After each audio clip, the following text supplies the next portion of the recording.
The Idries Shah Foundation podcast. Practical Psychology for Today. Featuring the works of Idries Shah, voiced by David Ault.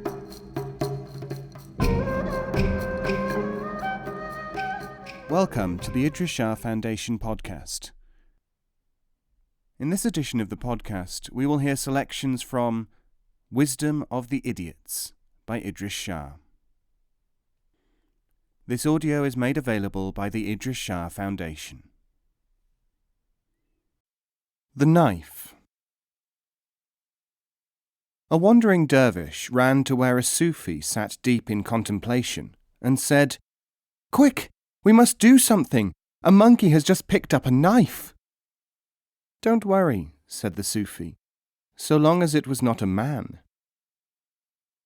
When the dervish saw the monkey again, he found, sure enough, that it had thrown the knife away. Cardan.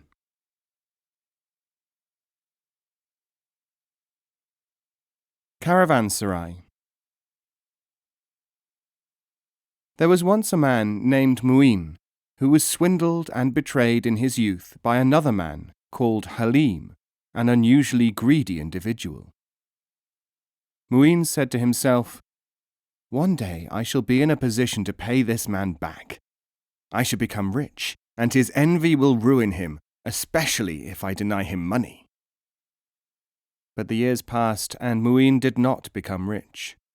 His lifetime's savings would only have kept a wealthy man for a month. When he was 40, he became ill, and physicians said that he had only a few weeks to live. Now Mu'in had a Sufi preceptor, Daoud, son of Zakaria, and he asked him what he might do. "To arouse envy is no part of a Sufi's work," said Daoud, "for envy is a fatal rotting which kills a man by its feeding, and it can be extirpated only with the greatest of difficulty. The only method, in fact, is for the afflicted one to practice intense and real generosity, and that he is rarely willing to do. I can tell you this, and I leave the rest to you. The envious corrode themselves by what they think is true, not by the real truth." Mu'in pondered these words deeply. Then he sent for his son, Aram, and said to him, "I have very little to leave you, but I believe that I can settle a debt and make provision for you by a judicious investment if I do it now. So obey me in every detail. There is only a short span of life left to me." Aram, following his instructions to the letter, took all his father's savings and bought rich robes, some jewels, 2 beautiful houses, and much else. Then the father and son went to the most costly caravanserai near the villain's home and called him to them. Mu'in, weakened by exertion, was lying in bed. When he saw Halim, he said, "I am probably on my deathbed, and you are the only person whom I know in this locality. I have a son, as you see, and to him I will impart a Sufi's secret which produced all the things which you see as my possessions. Look after this boy Aram, and he will tell you the secret at the correctly auspicious moment, which I have confided to him." Soon afterwards, Mu'in died. Now Halim, who was quite rich, lavished presents on the boy and did everything to impress his kindness upon him, greedy for the Sufi's secret. He remained ever attentive in case the opportune moment for the transmission of the secret should occur. But Mu'in had told Aram, "Reveal the words of the Sufi to Halim if he has been generous enough to you, if you ever find that he is no longer greedy." So Aram watched Halim for years. Halim offered money, but never somehow gave as much as he offered. Aram took what was given, and he even asked for more, both directly and through intermediaries, to discover whether there was any reluctance on Halim's part, and he found a great deal of that. This process continued for several years. Halim suffered from fits of elation and depression, and started to interest himself in all kinds of diversions, such as gossip, to relieve the tensions of his life. Then one day he was reading a Sufi book which said, "To promise and not to fulfill prevents the transmission of Sufi secrets." He suddenly remembered that he had not fulfilled all his promises to Aram. The same day he offered Aram the balance of the very large sum which he had originally said that he would donate to him. Aram said, "I am no judge of why you did this, but since it may be for the right reason, I will tell you the Sufi's secret now." He told Halim what had passed between the Sufi and Mu'in. Now Halim, his greed overcome by his admiration for the wisdom of the Sufi, said, "Aram, I have no place in my heart for regret at the money which has been spent. Do just one thing for me.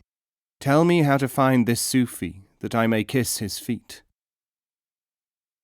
That is the story told by Halim, the great Sufi sage, who eventually succeeded Sheikh Daoud, son of Zakaria.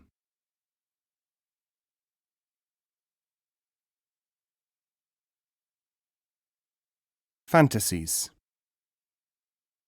Oh man, if you only knew how many of the false fantasies of the imagination were nearer to the truth than the careful conclusions of the cautious, and how these truths are of no service until the imaginer, having done his work with the imagination, has become less imaginative. Shab Parak.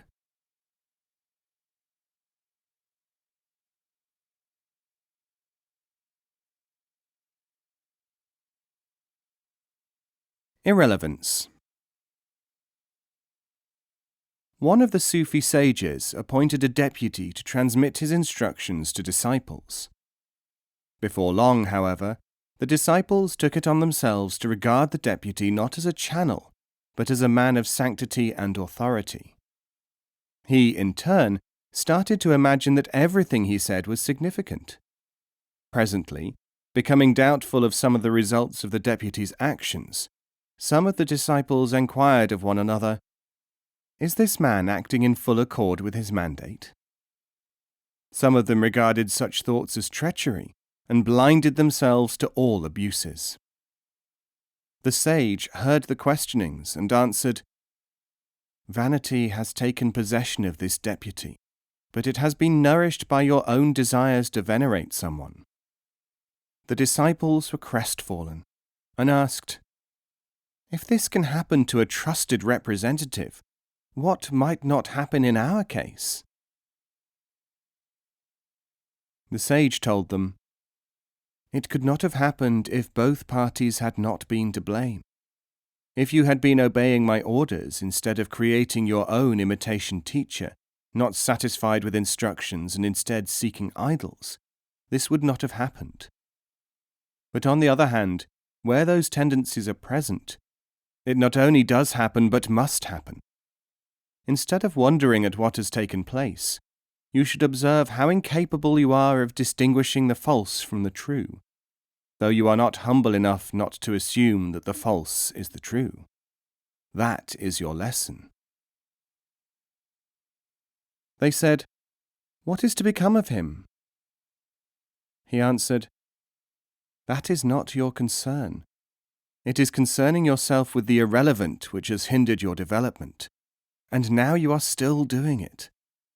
Far from being in advance of ordinary people, you are now far behind them. Do you want to catch up?"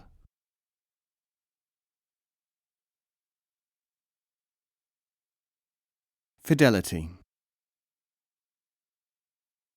Najmaini, the man of the 2 stars, dismissed a student with the words, "Your fidelity has been tested.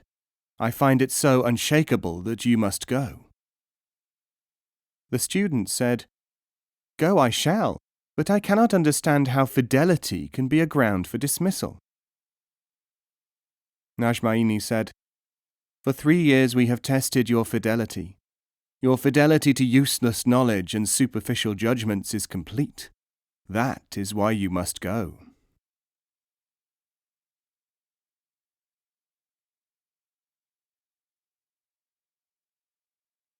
The Sanctuary of John the Baptist. Sa'di, the Sufi author of the Persian classic The Rose Garden, writes of a visit to the burial place of John the Baptist in Syria.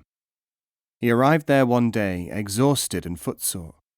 But then, as he was feeling sorry for himself, he saw a man who was not only tired, but had no feet.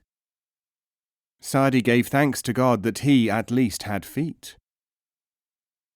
This story, on the obvious level, means be grateful for small mercies. Its teaching on that level is found in all cultures. It is useful to help one to find a greater perspective in his situation if he is suffering from disabling self-pity. The employment of such tales for emotional purposes, to switch the mental attitude, even to make a person content with and perhaps momentarily grateful for his lot, is characteristic of the conventional type of instruction. Modern sophisticates say, all that Sa'di did was to inculcate so-called moral virtues. His work is outmoded. Traditional, crude sentimentalists may say, how beautiful to dwell on the misery of others and one's own comparative good luck. But Sa'di, being a Sufi, included in his writings materials which had more than one possible function. This tale is one of them. In Sufi schools, the piece is treated for what it is, an exercise. The student may benefit from whatever uplifting moral may be the conventional interpretation.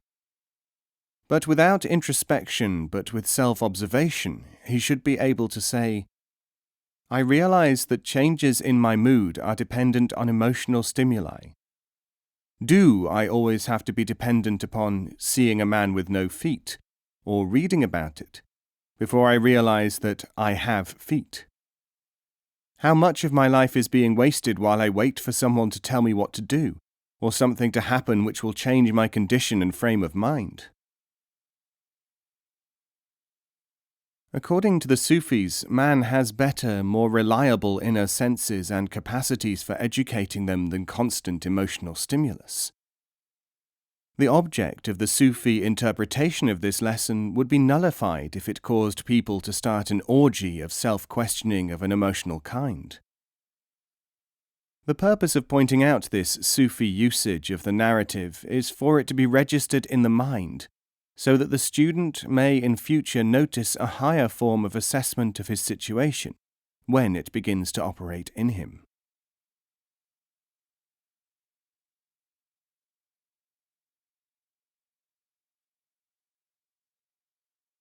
The meaning.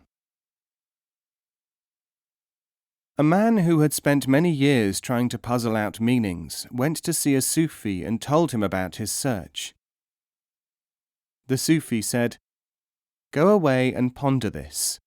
IHMN. The man went away. When he came back, the Sufi was dead. Oh, now I shall never know the truth, moaned the puzzler. At that moment, the Sufi's chief disciple appeared. If, he said, you are worrying about the secret meaning of IHMN, I will tell you. It is the initials of the Persian phrase, in huruf mani nadarand. These letters have no meaning. But why should I have been given such a task? Cried the puzzling man. Because when a donkey comes to you, you give him cabbages. That is his nutrition, no matter what he calls it. Donkeys probably think they are doing something far more significant than eating cabbages.